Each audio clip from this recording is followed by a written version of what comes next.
I do thank you for allowing me into your pulpit to share God's word, and it is a beautiful day.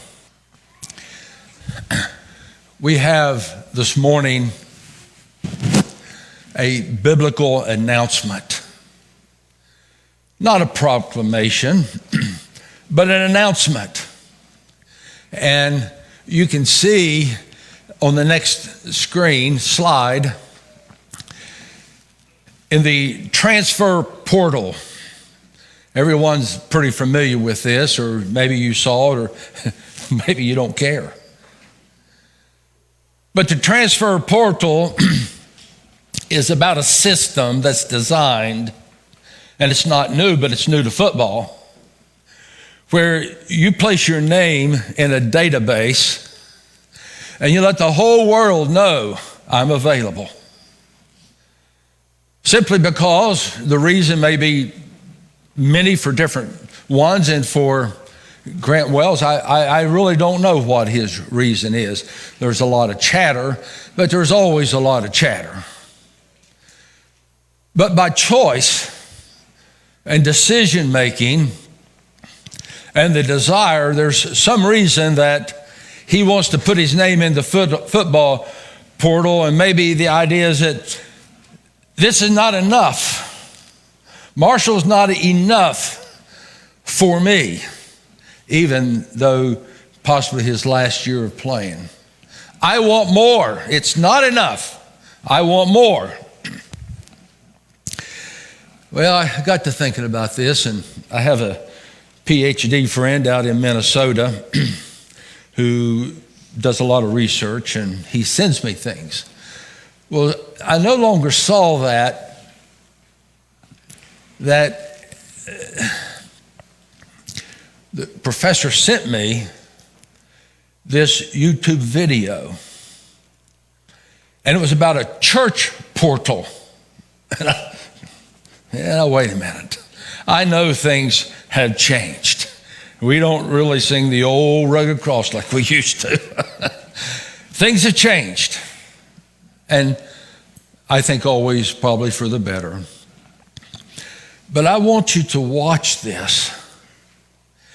And if you can make any sense out of it, please help me with it. But it's about a church portal.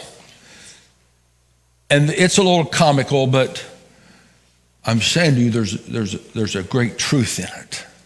So Seth, get the popcorn out and let it roll. Everybody, thanks for coming in. Yeah. I'm just going to tell you, I'm going to be honest with you, our family is going to go ahead and enter the church transfer portal.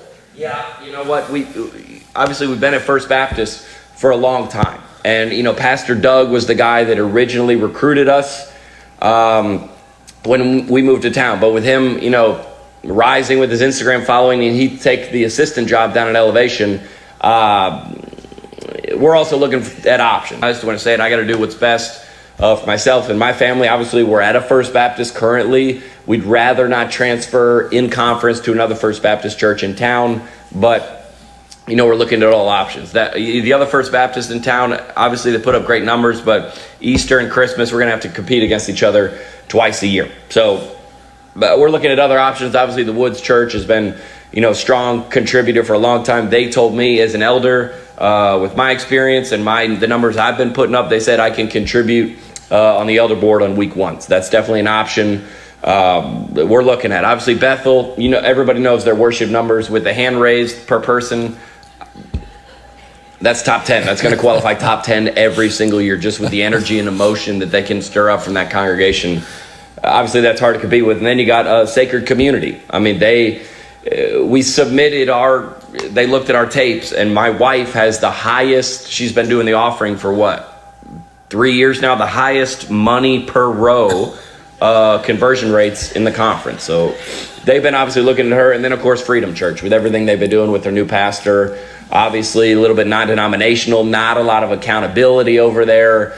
But, we like what they're doing. And from our family standpoint, obviously, the numbers my wife can put up as the offering taker. My son is a redshirt freshman in the youth group, and he's shown flashes on Wednesday night dodgeball The youth pastor said that he has shown flashes, especially if he continues to show up on Wednesday night, eat some Oreos and some Code Red. He's really going to bulk up, and you're going to see him improving, especially a lot of leadership's going to be coming through, come his senior year. And my daughter, the finger paints and, drawing outside the lines, the artwork that she has been bringing home from Sunday school is honestly, let's just say it's not going up on the fridge currently, but that's only numbers that are going to improve over time. She's going to continue to get better, continue to work, show up week after week in Sunday school, and she's going to get better. That's all there is to it. There's just so many great churches in town. It's hard for me to stay committed to the I've obviously been telling you guys I've been committed this whole time. I don't want to just pull a Lincoln Riley and just leave in the middle of the night. So I'm here to kind of be honest with you guys. Obviously, the Woods Church, we did visit there. And if you look at their numbers, their coffee bar, all right, the creamers that they have, and the donuts, it's just hard to compete with those offensive numbers. I'm just going to be honest with you. Questions? Hey, everybody. Thanks for coming in. Yeah. Listen, I think you kind of get the general idea. Church portal.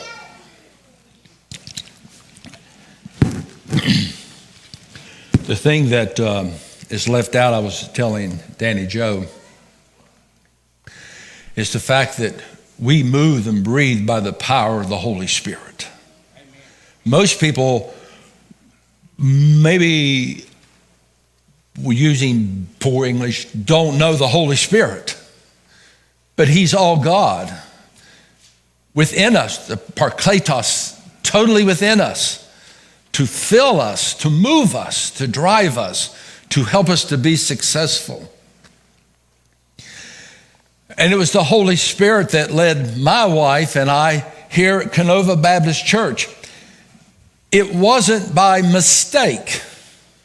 And you're not here this morning, and thank you for being here, by mistake. And I don't ever intend to have my name placed in a church portal. I'm going to rely upon the Holy Spirit.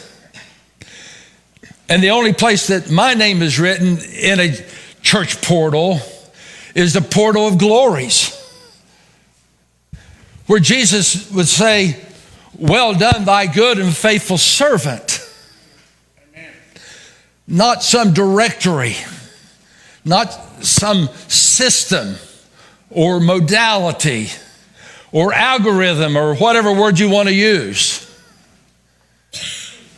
It's by and through the power of the Comforter, the Holy Spirit, do we live and breathe and move.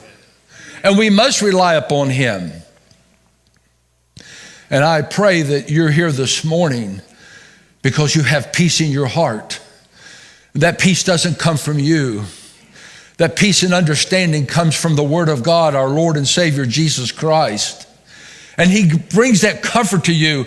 I'm satisfied right here.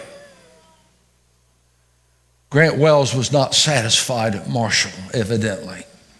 But I'm satisfied right here. It's here that I want to be a winner for the Holy Spirit, for Jesus Christ. It's here that I want to lift his name up and be successful, not somewhere else. Dr. James Kennedy, Coral Ridge Presbyterian Church. Some of you historical folks like myself may remember him. About 40 years ago, my wife and I were in Florida, and we were close to that assembly. So we went over. There was some significance about that. And we just walked inside. It was about 7 o'clock that evening, or maybe 8. And it was an awesome feeling to stand in his pulpit. It's to the left. And to see a auditorium such as this, but it was massive. just like layers. And as we were exiting the building, I saw a group of people in a room, and there was someone teaching. And it happened to be that, because I stopped and listened, evangelism explosion. Some of you may have heard of that. Some of you may have been trained in that years and years and years ago. Evangelism explosion. And that just thrilled my heart that when I was working on my MDiv that I had taken that course. There's 2 diagnostic questions that come from that. And one of the questions is relevant. Standing before Christ, and he would say, why should I allow you, me, into my kingdom? You see, it's his kingdom, not mine. And I can say by the authority of God's word this morning, I can say that because Jesus was enough for me, and I believe that. I'm satisfied with that. I don't need any more. My cup runneth over. He is the King of Kings and the Lord of Lords. And we just worshiped his birth, and soon the resurrection, the resurrected Lord. He is Lord. He's the one that I believe in. He is Lord. He's the one that I trust. He's the one that gives me the salvation. That's what I want to say to Jesus. But most of all, this is the part I like. Now this is old-fashioned preaching. This is shouting ground. I'm covered by the blood. Is that not true? I'm covered by the blood. The Apostle John, tears running down his face, John the Revelator. And he sees this scroll and 7 seals.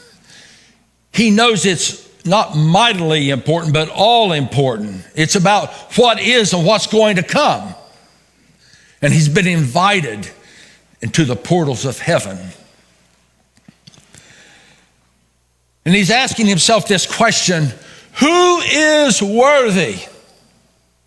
Now, that's a big word, worthy. Do I qualify? And so he asked that question, tears coming down his face, and one of the elders said, I know a man. I know someone. And it's Jesus Christ. Jesus Christ in the book of Revelation is the only one worthy to peel off the seals of the scroll and unveil what is going to be, which has yet to come. Jesus was enough. John the Baptist, I'm not worthy. That's another big precious word. I'm not worthy. Doesn't fit into our mind psyche today of self-preservation, does it? But John said, behold the Lamb of God that taketh away the sin of the world, takes away my sin.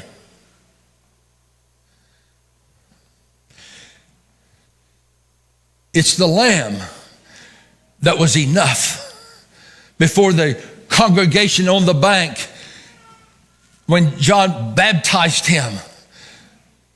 And God the Father, this is my Son in whom I am so pleased with. He was enough. Matthew, in the birth of Christ, they said his name shall be called Yeshua. Yeshua. He said that's Lord, Lord of salvation. His name shall be called Jesus. Wow, what a powerful, powerful name. No other name under heaven whereby men must be saved. His name is that powerful. Jesus is enough. So this morning I have a biblical announcement. This is what you might say a truth, the truth, the definite article, the definite Greek article, the truth. Is there any other truth than truth? If Jesus Christ isn't enough, my brothers and sisters in Christ, if Jesus Christ is not enough, there isn't enough. All the things that we have in the world, and I thought John Muncie did a great job, homiletical job. Solomon found out that all those things wasn't enough.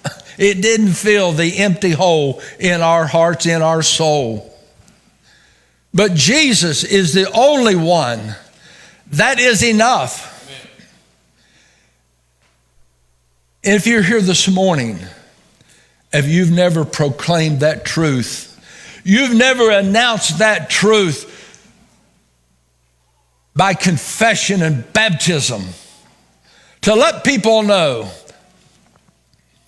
then you can do that this morning, that Jesus Christ is enough. I have found this great truth.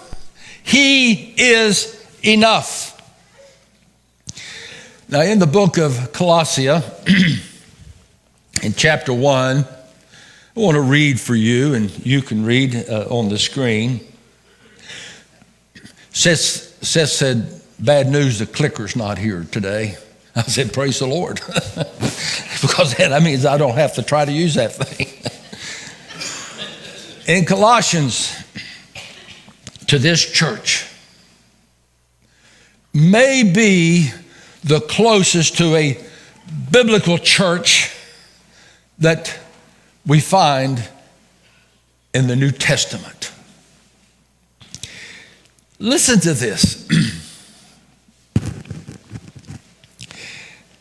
He has rescued us from the power of darkness and restored unto us the kingdom of the Son of his love, in whom we have redemption through his blood, the forgiveness of sin.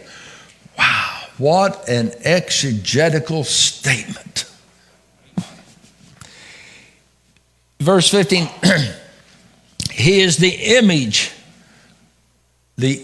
of the invisible God. Jesus said, you've seen me, you've seen the Father. For by him all things were created that are in heaven and that are on earth, visible and invisible. Whether thrones or dominions or principalities or powers, all things were created through him and for him. And he is before all things, and in him all things consist. And he is the head of the body, the church, the ecclesia. Now this is my little Herm insert. Our church, I'm a member here. I signed up for another year. Our church has never been without a pastor. We have always had who? The great shepherd, the great pastor. Is Jesus not enough? Man, I wanted to get that out of my... Who is the beginning? The firstborn from the dead. That in all things, all, A-L-L, the same word that says when the question is, did the water covers all the earth? A-L-L, absolutely. There wasn't a twig sticking up out of the water. The firstborn from the dead, that in all things he may have the preeminence. The glory of the Lord in Colossia. The glory of the Lord. The worship of Yeshua, Yeshua. The glory of the Lord. If Jesus Christ isn't enough, then there isn't enough, my brothers and sisters in Christ. Now there's 4 announcements in this biblical announcement that we find for the church at Colossia. The first one is that the believer has been rescued, Ramahahi, from the dominion of darkness. You think you could find your way in darkness forever?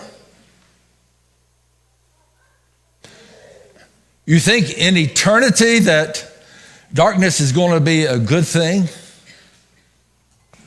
Don't think so. And the idea of rescue means all hope is gone until he came along. I was lost. But when Jesus came along, he rescued me. And I believe if I would have been only me on the earth, he would have died for me. I believe that. This verb is grammatically positioned as an aorist, indicative, imperative. Now this may come a shock to you if you're not those persons that's ever told Jesus that I love you and realize in your heart that he is Lord and you've asked for forgiveness and so on and so on. But this grammatical structure says that right now you need to be rescued. If I'm out in the ocean and I've gone down for the second time and getting ready to get down for the third time, and I sense that my life is about to depart from me, would I not want to be rescued? That sense of urgency, well, brothers and sisters, that comes from the power of the Holy Spirit. And if he's giving you that sense of urgency this morning, I say to you that you better do something about it. Because I just had a very close family friend went in the hospital and had surgery and died the next day. Sepsis. We don't know. Psalms 51:5 says, behold, I was shapen in iniquity, and in sin did my mother conceive me. I think the better translation is, I was born in sin from Adam. And I was shapen, I was formed, I was molded in iniquity. And that word iniquity in the psalmist says that I'm on the path, but then I get off. And it's a continuous thing, warfare. Every day I'm walking on the path. The next thing I know, I'm in sin. And I get back on the path, and the next thing you know, I'm in sin. I'm shapen in it. And the only thing that can rescue me is Jesus. That is enough. Psalms 42 says that, speaking of David, he also brought me up out of a horrible pit. I guess with wokeism today, I can use that word, horrible pit, can't I? Out of the miry clay, and set my feet upon a rock and established my steps. This is a sovereign, holy God that answers to no one. He did this through the cross for you and I who believe that. In him, that Jesus, that he is enough. I don't know about in West Virginia, but I know in Ohio we have this red clay. And I've got down in the mud before, and I got out, but I left my boots. I couldn't get out. I mean, they were just right there stuck. And you walk in your house with that Ohio, West Virginia, Kentucky red clay mud, And I promise you that you'll have to have Stanley Steamer come to get it up. It just sticks. And David is using an analogy here about being stuck in the mud. David, a man after God's own heart, he and Hezekiah had a perfect heart. He said, I need rescued. I need rescued. I'm in trouble. I know I'm in trouble. The Holy Spirit reveals those things to us. The Apostle Paul said, all have sinned and come short of the glory of God. That word glory is Dan Pelfrey's word, greatness. There's no better word than greatness to describe the glory. There's a commercial on television that says that I have fallen and I can't get up. Have you all seen that commercial? Now, we laugh now, but I'm just a step away from that. What goes around comes around. Everybody, as Dr. Lehman Strauss said, takes their turn at these things. But I thought about that last night, about 1:30 in the morning, and help, I'm fallen. Is that not the total depraved breath of who we are? We're depraved. There's nothing within us. And crying out, who is worthy to unseal the seals of the scroll? Tears coming down John's face. I can't get up. That's the part I liked. They came to themselves. The prodigal son, the Bible says that he came to himself. I can't get up. I can't do it within me. That urgency, I need rescued. The Bible also says that the believer has been restored, mesotemi, into the kingdom of the Son of his love. Now you got to work with this word here, restored. Because really in most translations it says transfer, like that transfer portal. But when you work with it and you render it and you use the tools that you can do that with, it comes out to the best communication is restored. And the idea of restored means to return to a formal position. Adam and Eve was perfect in the garden. Perfect. But Adam sinned. And they were cast from the garden. The relationship, that spiritual relationship of the nephesh, the soul, it was tore apart. And it needs someone that was enough to get the job done, to restore, to put us back. And as believers in Christ, we have been restored. We are in fellowship. I in him and he in me, we in the Father. Praise God for that. That hope that he gives us. Grammatically, it's an aorist active right now. Past, present, future, right now.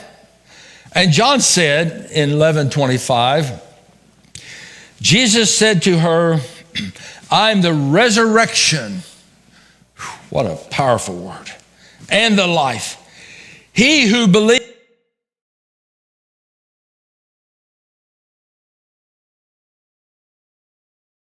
Football, not in automobiles and all the wealth and the things that God blesses us with. We worship the Creator and not the things that he created for us. Through he, though he may die, he shall be alive, live, restored. If you haven't been restored this morning, it's a simple question. Do you really want to be restored? It's during the Lord's Supper that we remember this. Is this not true, Brother Deacon? The Lord's Supper is when we come together to remember. He's restored me. He's rescued me. I'm alive in him forevermore. Nothing, as Paul said to the Roman church, nothing shall separate me from the love of God, not even myself. Quickly, thirdly,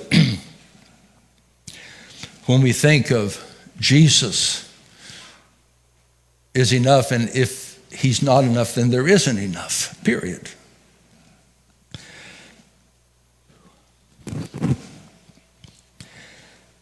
The believer has been redeemed, apollotrosis, through the blood of Jesus Christ. Wow.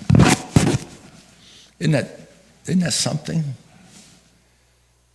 I've been redeemed. Redeemed has the idea of a release effected by payment of ransom.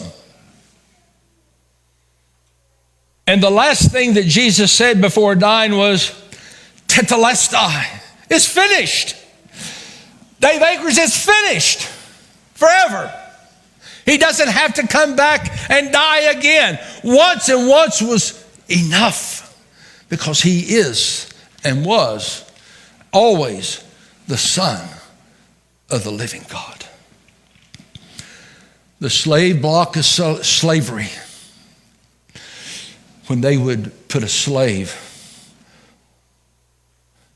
they would stand there bound. They would stand there on the slave block of slavery naked, because the buyers wanted to inspect everything. When I stood before Jesus Christ, before he redeemed me, I stood naked before. There was absolutely nothing, wealth, fame, accomplishments, nothing, absolutely nothing that I could present to him.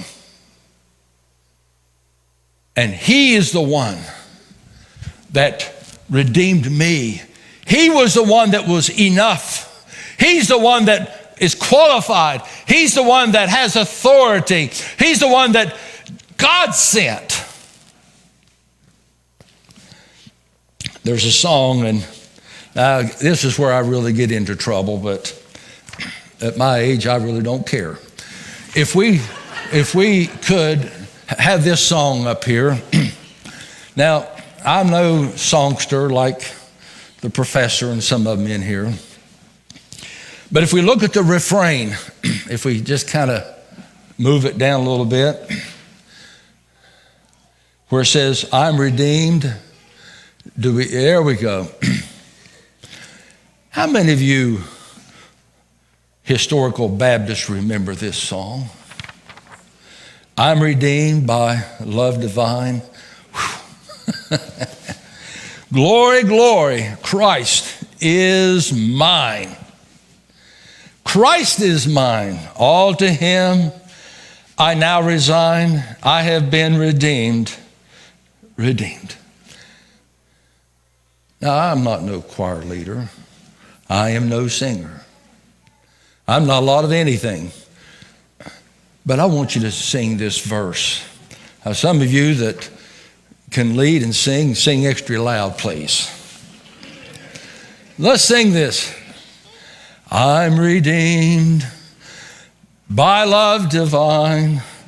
Glory, glory, Christ is mine. Christ is mine. I don't hear you. All to him I now resign. I have been redeemed, redeemed. How many of you can say amen to that? Amen. Whew, man, I'm glad that's over with.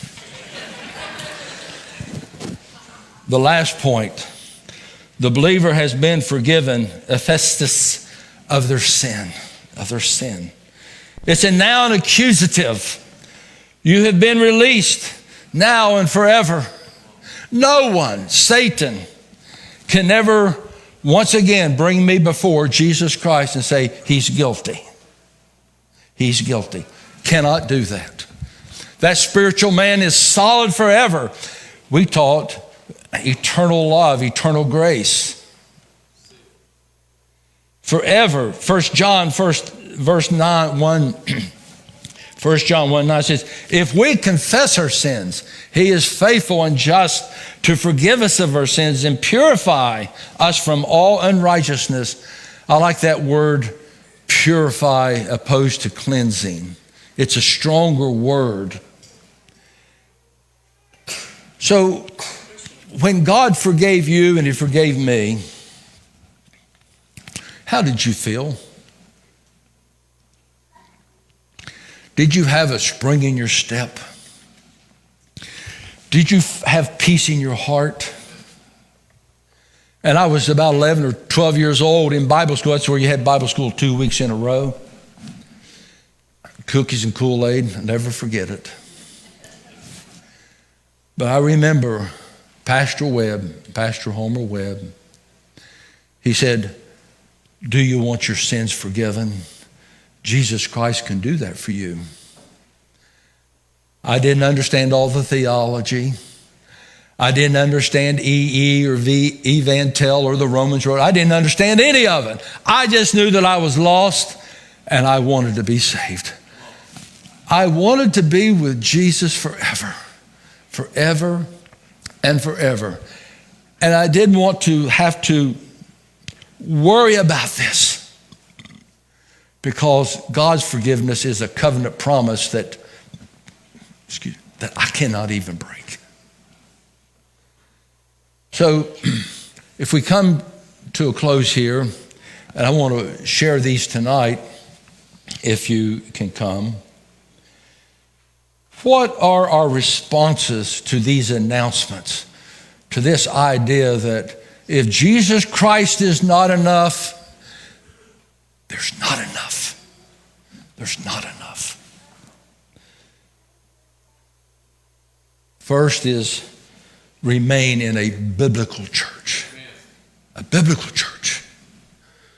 What is a biblical church?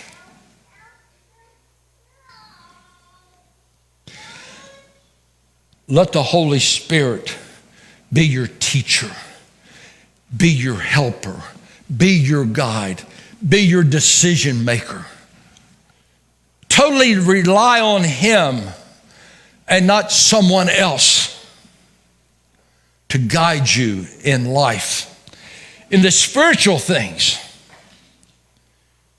stop drinking milk and start eating meat.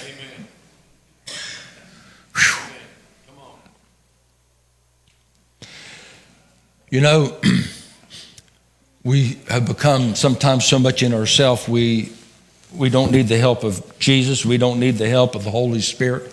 We don't even need each other's help. But the point is here, find someone in the church. And iron sharpens iron. Talk with them. Develop that relationship with each other. Talk about scriptures. Talk about, is this what God says? I'm not talking about being a yes person. I'm talking about, brother, the Bible says this. This is the correct rendering. You're off the beaten path. Find someone that can help you get off the milk and onto the meat, and to the spiritual things of God, the sensitiveness of the Holy Spirit, and know who he is. And know that Jesus is enough. In our Sunday school class, our mission statement is, all God, know all God. That word A-L-L, all God, all that you will allow me. And fourthly, tell everyone you can. This is the one I like. That Jesus is all you need. People become frustrated with trials and burdens and just helplines on television or on the social media, just all kinds of, we can help you, we can help you, we can help you. But you know, you say Jesus is all you need. Jesus is all you need. If he's not enough, there's not enough. Then I like this last one. Tony mentioned this a couple weeks ago, and I've thought about this. Maybe we can help each other tonight be on fire for Jesus. Stir up the gifts, Paul told Timothy. Stir up the gifts that's within you. Edify, build up one another. Proclaim the name of Christ. Announce that he is Lord. Be on fire. I was disappointed when Marshall lost, and I was disappointed when Ohio State lost and wasn't in the big dance. But I've never been disappointed in Jesus. Never. Because he's enough. I think of that word redeemed. Wow. Thank you, Father. Thank you for redemption. Thank you for rescuing me. Thank you for restoring me. And thank you forever forgiving me. Because I'm unworthy. I'm so unworthy. But Jesus, you are worthy. You can't open the scroll, peel back the seals, because you're God and you died on the cross for our sins. And Lord, if there be someone here this morning that's never said, Jesus, I love you. You are Lord. Not the things of this world or other people or kingdoms, presidents. You are Lord. And I believe in you. My faith is in you and you alone. I need salvation. And I want it to be forever. Help me to proclaim this, Holy Spirit, that I can say this and say this to the congregation. I love you, Lord. Thank you for this church. In Christ we pray, and only in his name we pray, and amen. Well, if you're here this morning and you need rescued, then this is a good place to say it and do it in your heart. Tell one of the shepherds or the deacons, tell someone. And you'll feel different forevermore. Have a good day and hope to see you tonight.